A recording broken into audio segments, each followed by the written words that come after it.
What's up guys, and welcome back to another install of my Pokemon X and Y Shiny Hunting Guide. I know it's been a very long while, but I'm very sorry about that. I've been completely swamped with work. I really haven't had time to focus on this particular thing, but I had some free time now, so I thought I'd get this video out. You might see another one in the next few weeks or so, if you're lucky guys. We'll see really though. So today we're talking about the breeding and Masuda method for, obviously hunting shinies, or in this case just sort of attaining shinies, not really hunting them, because you can't hunt eggs really. So, breeding and Masuda methods is sort of the same thing. You can breed for shinies, or you can Masuda method them. Masuda method technically is breeding, but it's just easy to say to Masuda method, because it's basically a higher chance of getting a shiny from an egg. I'll talk more about that in a second, but for now, we shall just talk about breeding in general. So, to breed shinies, you will obviously need some basic stuff. For example, the access to the daycare, 2 breedable Pokemon, and then some other stuff is, sort of advised, but I'll talk more about that in just a second. But generally, it's access to the daycare and 2 breedable Pokemon. Then you put them in the daycare, you breed them, you get some eggs, hatch the eggs. They might be shiny, they might not be. The chance of them being shiny is the same chance as you finding a shiny Pokemon in the wild. So, weighing up the 2 different methods, just generally like running around in the grass, finding a shiny and hatching shinies, the faster of the 2 methods is generally just the random encountering, because that's much faster than hatching eggs. But if you're looking for a Pokemon you can use in competitive, if you're looking for a particular Pokemon with particular ability and such, then breeding is much more reliable.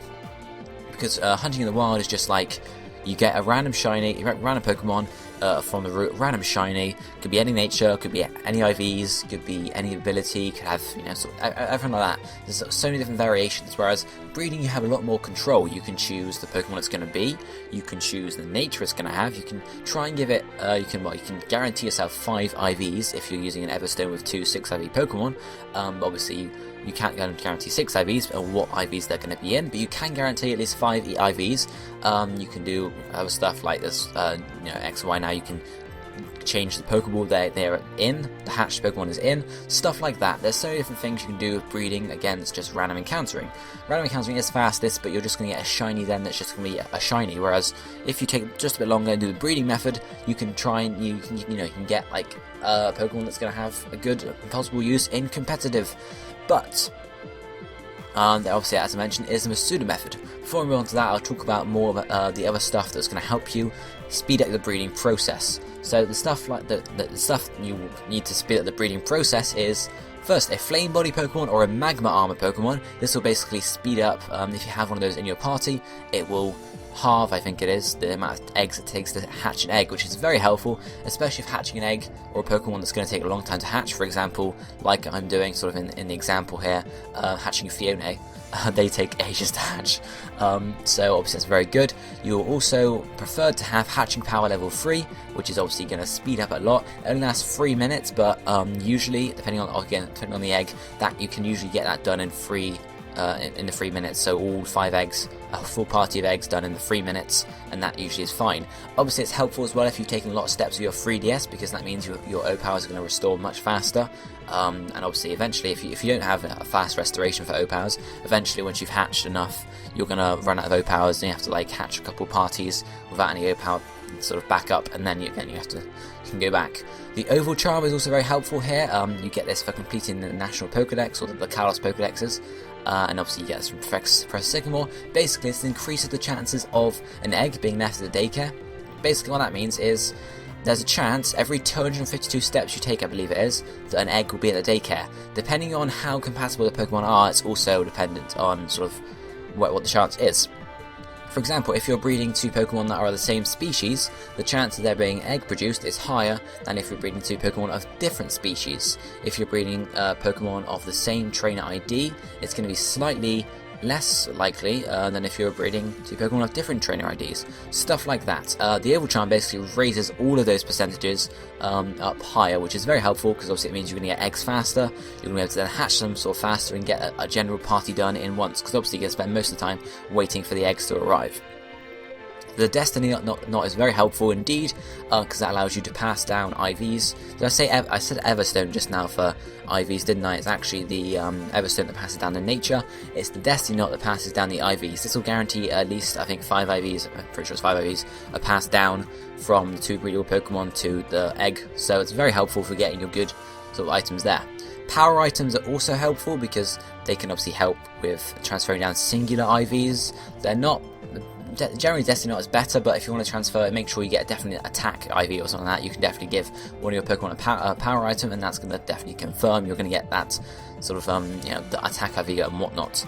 The Everstone, as I mentioned already, is also very helpful. This is for passing down natures. So if you definitely want your shiny Pokemon, or your supposed shiny Pokemon, to have a a timid nature or a sassy nature, you can give the Everstone to a Pokemon of that nature, and then breed it on, and then you will definitely get that ability. Not that ability, that nature rather. Now, thinking about abilities, I'm just going to mention now. If you want the hidden ability of a Pokemon, you have to make sure that one of the Pokemon you're breeding has that hidden ability. It's not always a 100% chance. I think males, it's 50-50 if the male has a hidden ability. If the female has it, it's slightly higher, which is good. So if you can, make sure your female Pokemon has the hidden ability rather than the male one.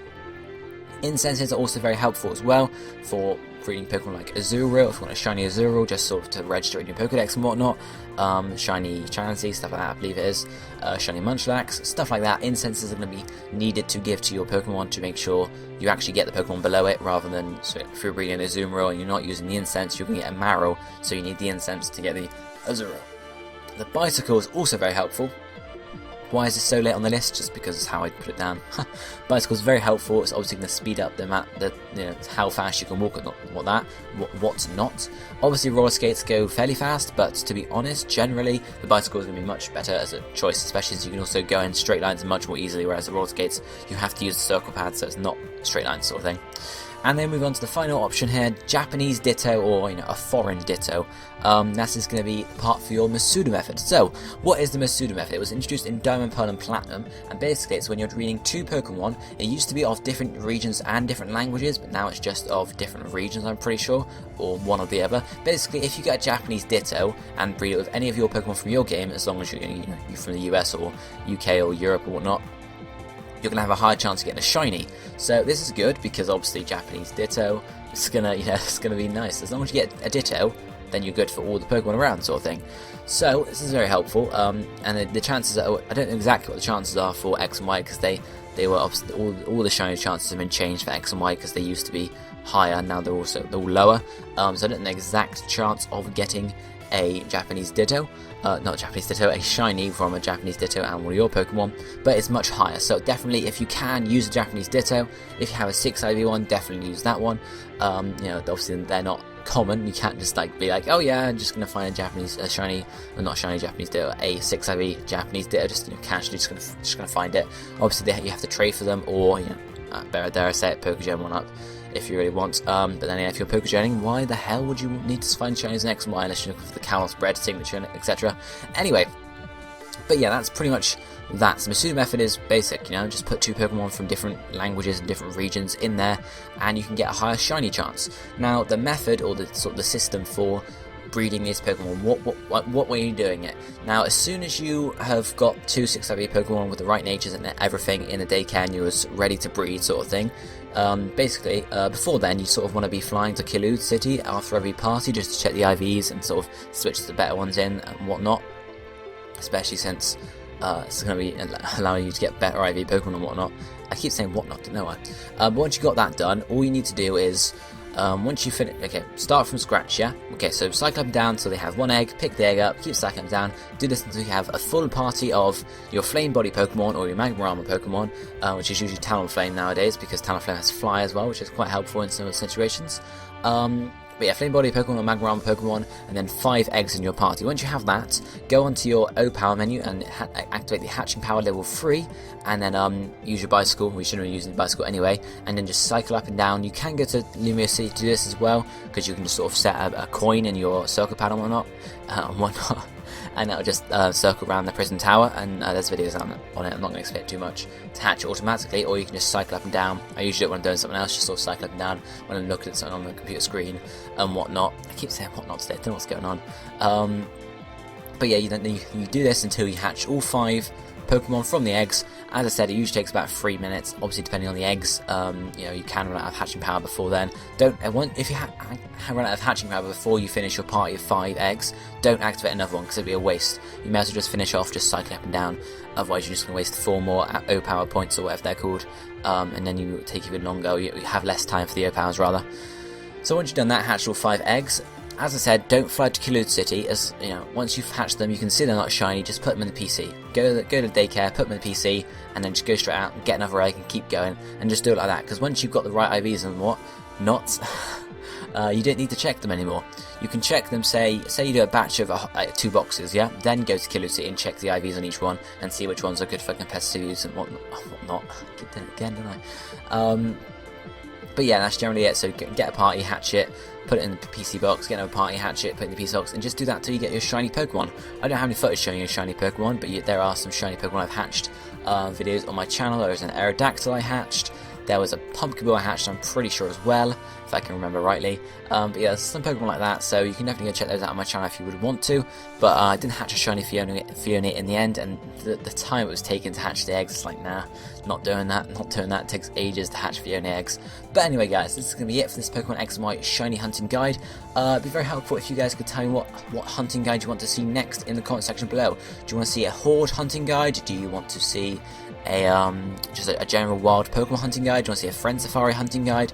Just let me know, guys, in the comment section below, and I guess I will, I'll get working on that one next. Anyway, guys, thanks for watching. Remember to smash that like button, share the video and such, because everyone wants to find shinies. That's how it works. So, guys, I guess I'll see you next time. Thanks for watching. Goodbye, my friends.